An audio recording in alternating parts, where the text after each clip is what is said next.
Crash Bandicoot. Warped! Calm down.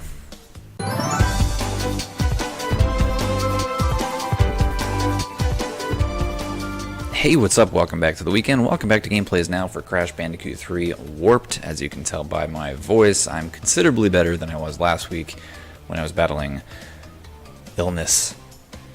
Before we get started, if you like this channel, be sure to leave a like. Help me out a bunch. Hit the subscribe button. So let's get into it. We are on video number 2 of Crash Bandicoot Warped. I believe we just knocked out the first 3 levels, so let's go on to video 4. Yes? Wait a second. Yeah, we're on this one. Boneyard. Alright. Let's check this out. And protects what tiny get crystals and bring them to big Colosseum room. Crash! Leave them for tiny, or Crash get crushed! Okay. I understood about half of what he said. I don't think he's a friendly, as it were, a nice guy. Man, look at how just good looking this game is. I think I said it in the last video. It's like they knew this trilogy was gonna look good, but it's almost like as a way to pay homage to the original trilogy that, you know, started off in, what was it, 97? Knowing full well that even back then, like, the trilogy started, you know, at a graphical disadvantage. I mean, maybe not, you know, back in the time that it came out, but anyway, like, the games got progressively better in their appearance as the games went on, and I feel like that's kind of mirrored here. Maybe it's just me. I just feel like there was more effort. Not effort, but definitely a lot more put into the visuals for this third one. I don't know. Maybe I'm just seeing things. There's just a lot of detail going on in this one, and I like it. It might make it a little bit easier to play. I'm still ready to be done with this series. I'm still ready to move on and give you guys some different content, some variety. I've got some ideas of what I want to do. And so far this channel has been very heavy on the E-rated family content stuff, which is, you know, I'm fine continuing to do that, but I don't want to limit myself either, so I'm throwing around some ideas for the next game. I don't want to give too much away because I'm not completely sold on my own ideas yet, but I've just got so many games I want to play, you know? I enjoy doing this. I enjoy playing the games. I enjoy talking about them. Hopefully you enjoy watching them. How are we going to do this? Can I still do the, like... Oh, darn. Okay. Well, didn't mean to do that. Guess we're not getting all the crates in this one. That's okay. If you're new to the channel and this is like your first video, you might want to go back and watch the one before this. Unless you don't. That's fine too. We welcome everyone. Ooh. That's a weird looking dude. Not sure what his story is. Anyway,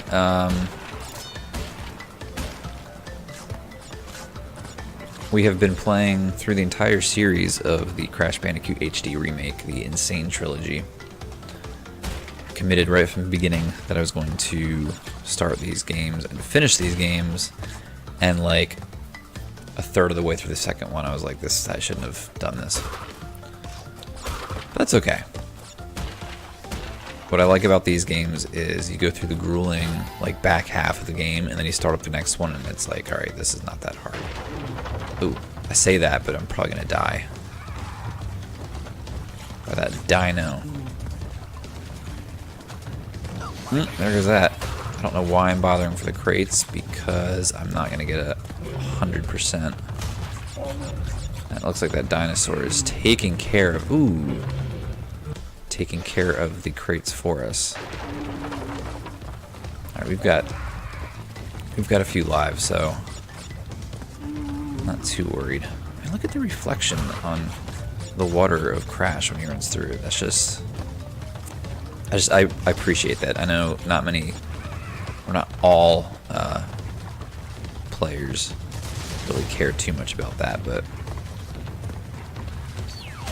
I've generally been a graphics guy. I mean, you gotta have good content in a game, you've gotta have good gameplay in a game. But the visuals, the detail that they put into these things is important to me as a gamer.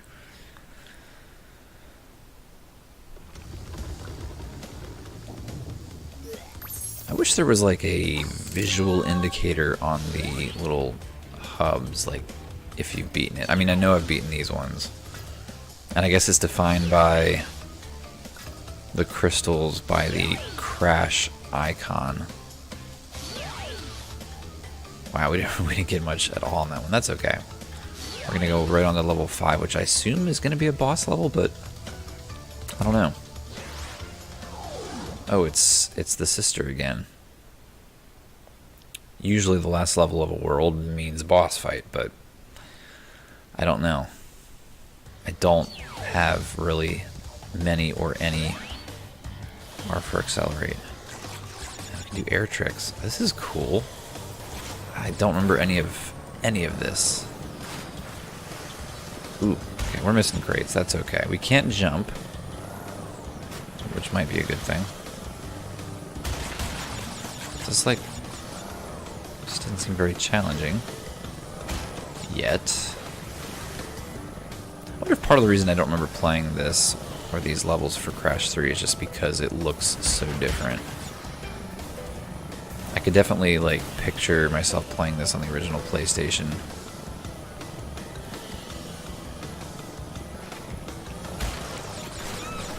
Controls are a bit tricky. Hey, there's our crystal. Gotta take care to get the crystal. I don't really care about all of the other ones. For those just tuning in to this channel, unless stated otherwise, I'm not like wildly concerned about 100%ing these games. The only one I've done that so far is Mario 64. I play through that.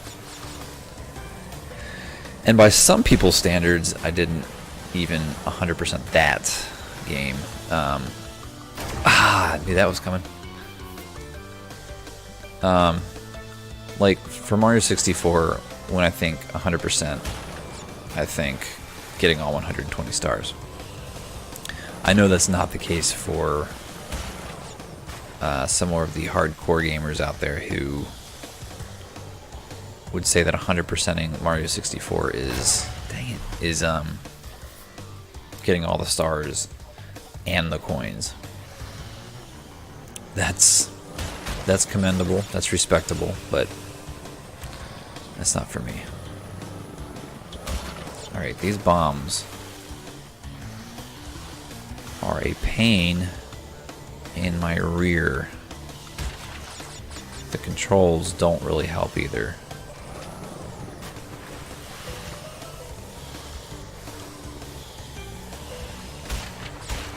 Okay. We got a few crates on that one. Important thing is we got the crystal, I think. Yeah, we did. I mean, we died a few times, but we got the crystal, right? Let's find out. It's just weird. I thought there'd be a boss. Interesting. Let's see. We got... Yes, we did get the crystal. Okay, so that whole first... Oh, okay, so you beat the 5 levels and then you have a boss fight. I got it now. This guy looks familiar. Tiny Tiger. Stole the pretty crystals. Tiny, take them back in Gladiator Arena. And again, maybe it's just because I don't have the volume turned up a whole lot. Or because I'm wearing this goofy hat, but I didn't understand a single thing he was saying. Hey, I know that guy. Ah, okay. So he's definitely a villain again. There's all of his scientists. We're gonna fight this guy. Alright. Just bring it. What is this guy's story? Alright, he's gonna jump around. Eventually he's gonna stop. Alright, he gets stuck. Alright. If that's the premise, this is a pretty easy first boss fight. Oh, you got lions now. Okay, that's fine. We just gotta watch out for the lions. Boy, are there a lot of lions. Ooh! Wow, how did that make it past the E-Serb? We just got eaten. Okay, so there's a bit of a challenge for the very first boss fight. This time we know what we're up against. Alright, we're gonna hang out here in the middle for a bit.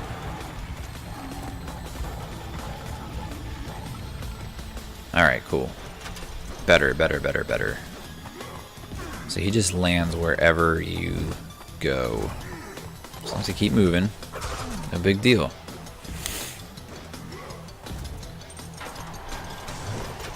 Alright.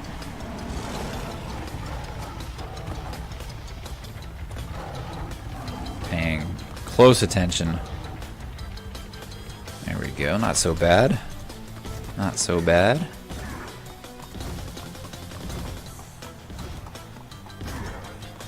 And voila. First boss beaten. What are you? For a more powerful belly flop, press A button to jump, then press B. Oh! I thought I already had the body slam. Maybe I didn't. So I guess you unlock moves. Well, I guess that's kind of cool. Instead of just giving them all to you at the beginning of the game, you have to earn them. I can get behind that. That's pretty cool. Well done, children. He talks? By defeating Tiny, you have unlocked the gate to the next time travel area. Go back to the center of this time twister and save your progress if you wish. From there, you will see that the gate to the second time travel area is now open. Okay. I guess I thought it was. Like, I thought you could just access them in any order. But that would be silly, I suppose. Oh, okay. Maybe I did know that. Alright, cool. Yeah, let's do one more. Let's see what this next world's like. You know, most Let's Players would just stop after a boss fight, but not us. Also, I just want to get through this. Who are you? Who? What? Where was I? Oh, Tiny was a good fellow. He hated everyone and everything, but a good heart nonetheless. Please be more reasonable with my minions next time. I gotta say, that's probably this is the first game I've ever played where a eulogy was given for the first boss. That's pretty funny. And then the main villain asks you to take it easy on all subsequent bosses. That gives me a good chuckle. Alright, now we're in some kingdom. Wow. What just happened? I just got violated by that frog. He kissed me and then he turned into a prince. I did not consent to that kiss, so I don't accept you turning into a prince there, Mr. Frog. Man, this game is all kinds of weird. Alright, so this is where we can do our, yeah, belly flop. Now that we have it learned, beat you up. Okay, let's time this right. Oh, we don't really have time. We just have to do it. Alright, Gandalf.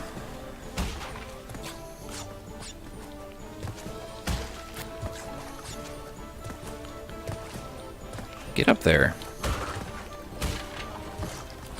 Realized today that as of this recording, it'll be different on the day that this video releases, but as I'm recording this, it is, I think, 13 days until Christmas. I feel like we were just at Thanksgiving. I don't know, this happens every year. It happens every year, I get that. But boy, does it sneak up on you. Ah, boy.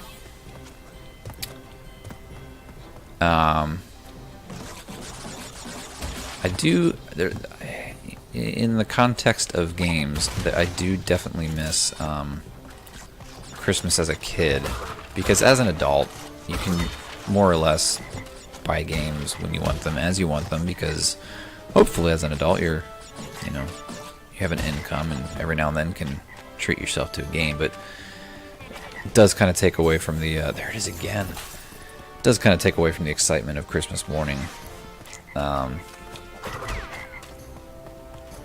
Asking for a game and maybe getting it, maybe not getting it. I think getting a game at Christmas was like one of my, at the top of my favorite Christmas memories. My mom especially, oh my goodness, this frog. She would find ways each year to make it seem like I wasn't getting a game that I asked for. I think the most anticipated game I remember as a kid asking for and ultimately receiving was Wario Land for the Game Boy. Jeez. Yeah, for the Game Boy. I remember playing that, I think, in third grade, maybe? Third or fourth grade. I remember a kid brought it to school and I ate it up. Like every recess I wanted to play Wario Land. So I asked for it for Christmas, and at that point I gotten fairly good at figuring out what to look for in a wrapped present to know that it was a game, just based on its size, because all Game Boy games kind of were all the same size. So I think my mom she either wrapped it in a bigger box or just stashed it behind a bunch of other presents. But I remember eyeballing the Christmas tree during the whole morning. Our family would always open the stocking gifts first, but I just checking out that tree, where is that game? I know the size of it, didn't see it, was getting more and more upset. But then I got it, and I think it maybe was both. I think maybe it was in a bigger box and behind a bunch of other gifts. But just that feeling of unwrapping it and holding the Game Boy game in my hands, it's different now. I think it's because everything's plastic. Yeah, it's gotta be it.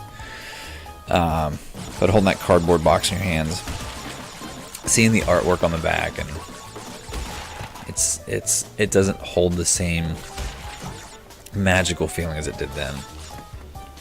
Which I realize a lot of that has to do with growing up, but Wario Land definitely was one of my favorite games as a kid. Not my most played game. I think my most played game on the Game Boy, we're talking original Game Boy here, was Pokemon Blue. What did I miss? Hold up now. Hold up. Oh, you know what? I'm going to try that again, because I think we've gotten all the crates so far. And if we made it this far, I might as well try. But man, once Pokemon Blue hit the scene, that just changed the gaming landscape for me. Like any other game I had, I generally would be able to beat within, either a few weeks or maybe a few months. But I don't know how long it took for me to beat Pokemon Blue. I mean, all the way to the end. We're talking the Elite Four, the whole 9 yards. But the sheer amount of hours I put into that game was a lot. I think it was probably around the time that my parents had to put a time limit on games that I played, which of course I violated every opportunity I got. I definitely remember playing my Game Boy at night in my room with my lights off, and of course, this is back before handheld games were, you know, backlit. So I would open my blinds just enough to let the outside light in. There's a street lamp by my window, and I would use that to read at night, but I'd also use it to play Pokemon Blue at night, because you gotta catch them all. Anyway, that's the nostalgia session for this video. We are almost there. Now would be a really bad time to die. Alright, let's time this right. Ooh, that was close. Forgot the goat was there. Alright, this should, yes, give us our crystal.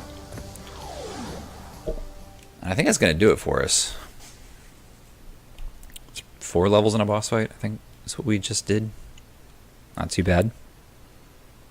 We gotta cram in as many of the like earlier easy levels as we can, because some of the later ones are probably going to give us a run for our money. Anyway, that's going to do it for us on this episode of Gameplays Now.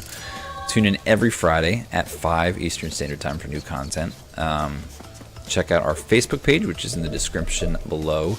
Like to update people on what we're doing. Other content of this channel is listed on there.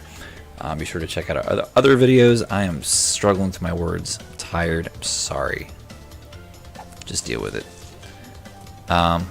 Like, comment, subscribe, the whole 9 yards. You know what to do, so do it. Until next time, see ya.